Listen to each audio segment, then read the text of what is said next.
ഒരു അടിപൊളി തേങ്ങാപ്പഞ്ഞ് ഉണ്ടാക്കിയാലോ. അപ്പോൾ ഞാനത് കുഴച്ച് സെറ്റ് ചെയ്യാൻ വെച്ചിട്ടുണ്ട് കേട്ടോ.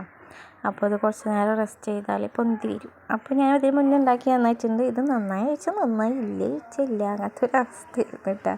നന്നായി പൊന്തിയൊക്കെ വന്നിട്ടുണ്ടായിരുന്നു. അപ്പോൾ നല്ല രസമായിട്ടൊക്കെ പൊന്തിയിൽ ഇങ്ങനെ അതിങ്ങനെ ഇതാക്കാൻ ഒരു പ്രത്യേക ഫീൽ കിട്ടും. അപ്പോൾ അതൊക്കെ സെറ്റ് ചെയ്തു. നല്ല ചെറിയും തേങ്ങയൊക്കെ ഇട്ടിട്ട് ഞാൻ കവർ ചെയ്തിട്ട് ഓമനിലിട്ട് ഉണ്ടാക്കിയത്. അപ്പോൾ ഇത് ടേസ്റ്റൊക്കെ ഉണ്ടായിരുന്നു ഉണ്ടാക്കിയപ്പോൾ.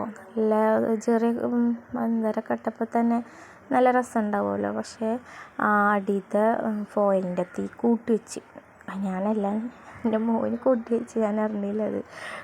പക്ഷെ പെട്ടെന്ന് ഞാൻ കണ്ടത്, അതുകൊണ്ട് പിന്നെ കുറച്ച് കാരണം കരിയാതെ കിട്ടി. പക്ഷെ അടിയത്തത് എന്തായി പൊന്തി വന്നില്ല. മറ്റേ തേങ്ങാപ്പാഞ്ഞ് നല്ല ഉണ്ടപ്പക്കുറമായിട്ട് വരുമല്ലോ. എൻ്റെ തേങ്ങാപ്പാഞ്ഞ് അധികം പൊന്തിയില്ല, കണ്ട മേൽഭാഗം കുറച്ച് പൊന്തി. അപ്പം ഇങ്ങനെ